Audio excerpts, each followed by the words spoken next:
Hey everyone, welcome to 3 Beers Deep for Monday, June 1st. Wow, it is June.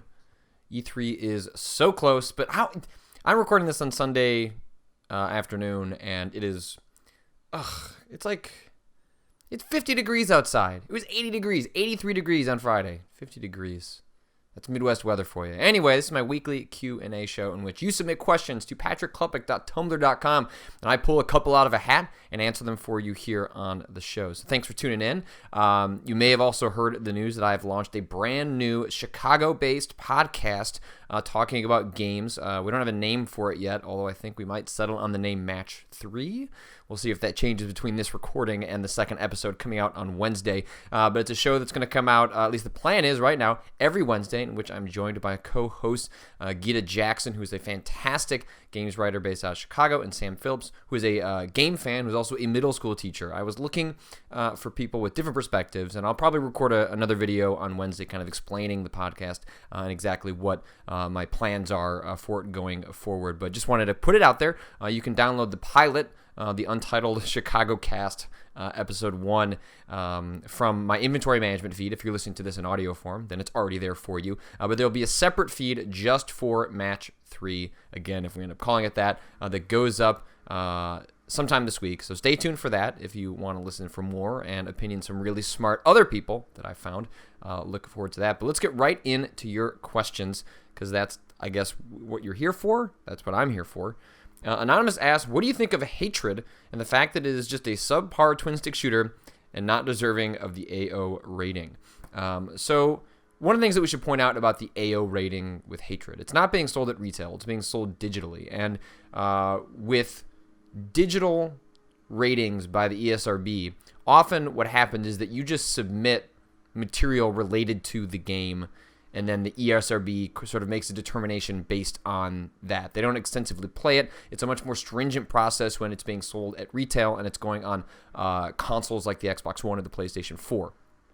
So it's possible that, for example, there are games, Roundabout is an example of a game recently in which it got a teen rating, and then for whatever reason the ESRB actually got around to playing it and then gave it an M rating as a result. And so that's an example of a game that was given a teen rating based on what was submitted by the developer, and then when they got around to playing it, because they kind of test play some games sometimes to see how the ratings are matching up, that's a game where they moved it up the scale. So it's possible that Hatred could go down the scale, but they gave it an AO based on what was submitted to the SRB by the developers. As for the game itself, I haven't played it yet. I'll probably end up downloading it on Steam at some point just to kind of say that I did, but I'm not hugely surprised that it's a fairly mediocre game that got a lot of attention based on a rather cynical marketing campaign that was really engineered to get people angry and talk about the game. It's Postal for 2015.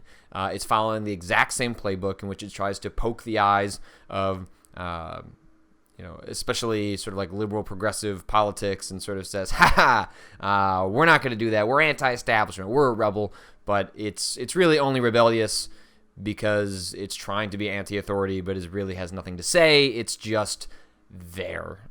So not a huge surprise that Hatred is going to come and go like a fart in the wind, and that the only reason we paid attention to it was because it was poking people in the eye when it was announced, and that's really all there was to say about Hatred. So I'll probably check it out, but it was mostly laughable what I've seen so far of the videos online, and that's honestly what I expected when the game was announced. This will probably be mediocre, and we'll probably all go, why did we spend this much time talking about a game that is clearly not worth talking about? So that's Hatred, I guess. Anonymous asks, have you read the Scarlet Gospels yet? What do you think? So the Scarlet Gospels is the latest book from Clive Barker, who's the writer of The Hellbound Heart, which was turned into Hellraiser. He's a legend in the horror sphere, a great writer, director. His short stories are fantastic. And anyway, the Scarlet Gospels has been long mythical work. I've literally been reading about the Scarlet Gospels for over 10 years, in which he is sort of closing the book on Pinhead, a.k.a. The lead Cenobite from the Hellraiser series. He has been teasing this sort of last journey into hell with Pinhead for a long, long time. The Scarlet Gospels finally came out a couple of weeks ago. I'm finishing up a different book because I try not to read 2 books at once. And once I've finished that book, which I might do tonight, then I'll be able to start on the Scarlet Gospels. But I'm very excited about it. Very, very excited about it. Any more Pinhead is all right with me. Anonymous asks, any strategies for game triage, deciding what to play and in what order? Oh, man. So I kind of alluded to it a little bit before, but one of the things that I try to do is I limit myself to no more than 2 games at once. I figure that's kind of the maximum a person with a reasonable amount of free time can dedicate to a game or 2 games and believe that they're actually going to finish them, because that's important to me. I like to finish games. I want to see them through, especially ones that interest me. And so I could play. I mean, I have access to a Steam Press account that gets me access to any game I want at any time. Within reason, and so I could be playing so many different things, but you don't really learn anything about a game by just dipping your toe into it. You really have to immerse yourself in that game, become part of that world, become part of the mechanics, and so finishing games is a great way of doing that. And so while I'm technically juggling more than 2 games right now, like I'm finishing up Scholar of the First Sin, I'm playing The Witcher 3, and I'm also playing Splatoon. It's like Splatoon, you kind of jump in and out of. There's not really a thing to finish. There's a single player, but not really. Dark Souls is one that I just kind of jump into and stream when I have free time on the weekends, whereas The Witcher is sort of like my main game that I'm trying to get through because I'm truly enjoying it, and it's a big game, and I got to focus on it if I'm actually going to see it to the end. It's actually why I got out of doing a social thing this afternoon, because it's like, hey, I have a free Sunday, my wife's gone, I'm going to just really hammer into Witcher 3. I don't think I'm going to be able to finish it before E3, but it's like I gotta keep going on it, and I'm really enjoying it. So triage on this stuff to me is focusing, right? Like, is picking 1 or 2 games and just those are the games you're going to play. Because if you look at a stack of 10 and just kind of dip your toe into a bunch of them, you're never actually going to make it any further. Speaking of Splatoon, Jack Elska, what do you think of the Splatoon marketing leading with the girl, even though you can play either gender? She's the one on the box, she's the lead in all commercials and footage. Even on the player creation screen, the first initial choice is girl and boy is secondary. I think all BioWare games list male first. I think it's fantastic. I think it's great. It is really no big deal, but that's why it's a big deal, is because when I'm getting my statements confused, it shouldn't be a big deal. And Splatoon is one small step in making that not a big deal. And it's the small choices, right? Like put aside the marketing, right? Like what's interesting and what you point out in the question is that girl is where the icon lands on, is the default for choosing the gender of your character in Splatoon. Every other game defaults on to male and has you pick to female, or from man to woman, or however the game sort of typifies the terminology there. And so for Splatoon to have it start on girl is important. It's huge. It's both big and small, but it's a small choice that has big implications and is cool. I bet that will encourage more people to potentially play as a girl. But if nothing else, just the fact that yes, girl can be the default is just really interesting, and I'm glad Nintendo is taking those steps. I'm glad it's happening in a game like this, because Splatoon is a stylish, fun, amazing game, and for something like that to just say, this is how things are, feel free to change it if you'd like, is a flip on gender norms that is really appreciated, and is hopefully just the first of many that choose to kind of tip their hat in that direction. So 2 questions that kind of tie together to the news that Austin Walker, an incredible writer, a great critic, has been hired as the new news editor over at Giant Bomb. I assume he has the news editor title. I'm not sure exactly what he has. But anyway, he's sort of taken my spot at Giant Bomb. Could not be more excited for him. He is so much better at this job than I am. I'm a pretty good reporter, but in terms of being a critic, being an analyst, thinking deep on games, Austin Walker is second to none. So 2 questions that kind of touch on those, and we'll get to those pretty quickly.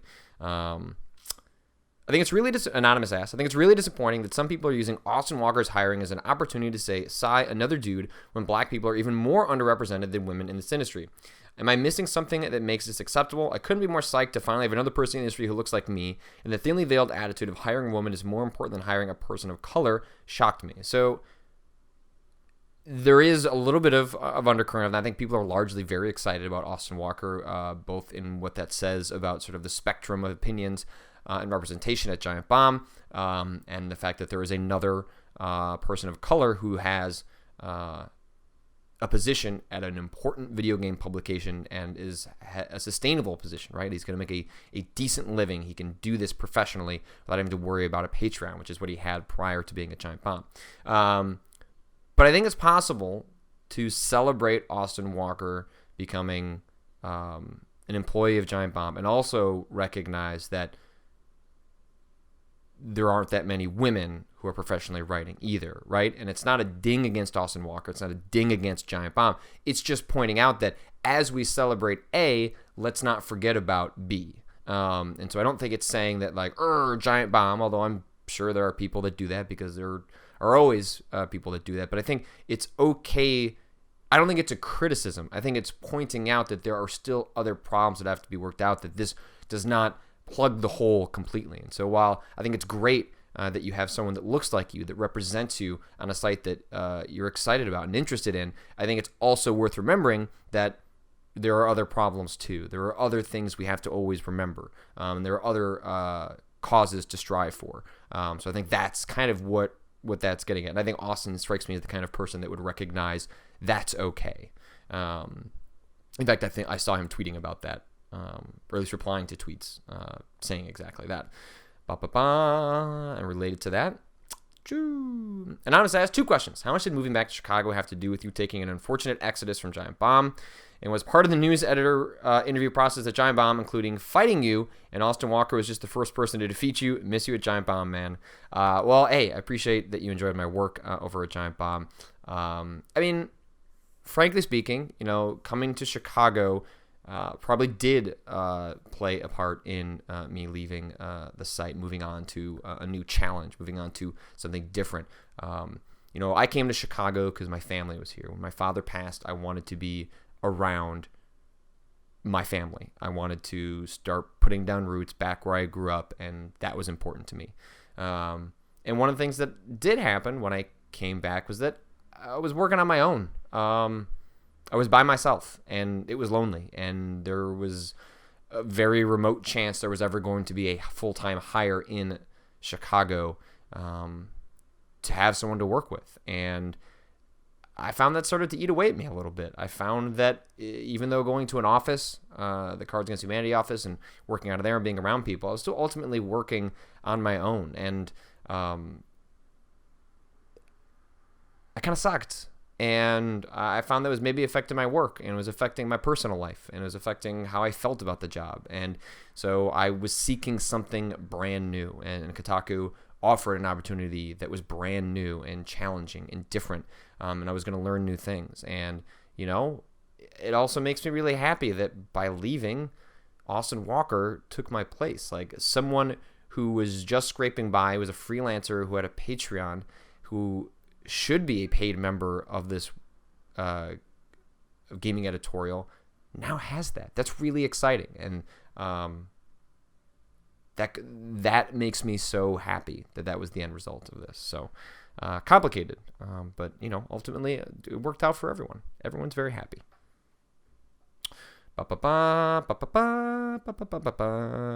House Rising asks, do you think it's ever possible for a 4th console to enter the market? It's been a dream of mine to herald a new console to the market, something no one has ever seen before. Does space exist in the industry for a 4th competitor?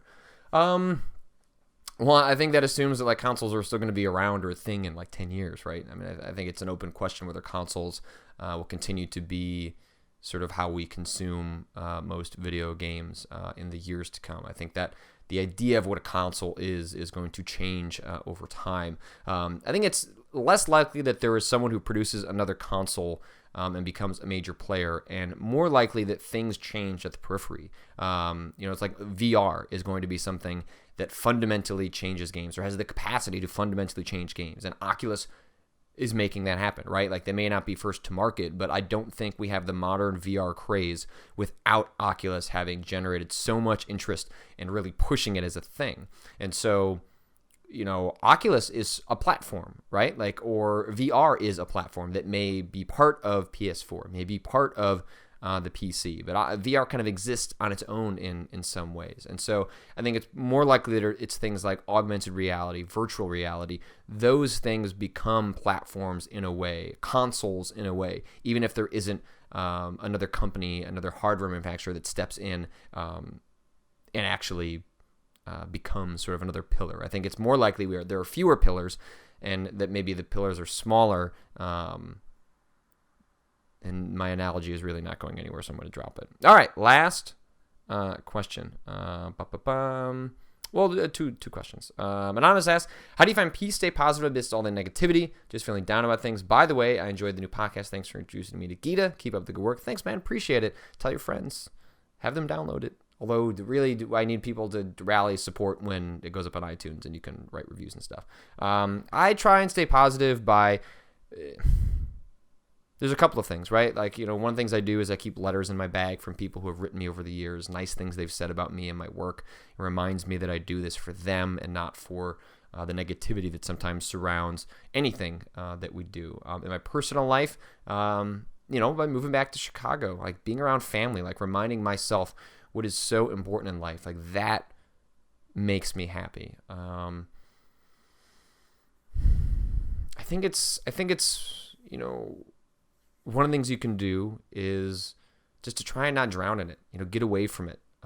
It's to recognize that the negativity exists, but to not wallow in it, to walk away from it sometimes, to allow yourself to ignore it. I think those can be powerful tools in not allowing that to sort of dictate and dominate your life. But everyone has different coping mechanisms. It's certainly not something easy to deal with. Last question. Anonymous asks, Halo 5. Are you hopeful and or confident 343 can pull you in and do something good? How do you feel Master Chief Collection has affected things in the studio and for the game? I have complicated feelings about Halo 5. I did not particularly care for Halo 4. I thought it was a well-made game that had its heart in the right place, but was a mess from top to bottom.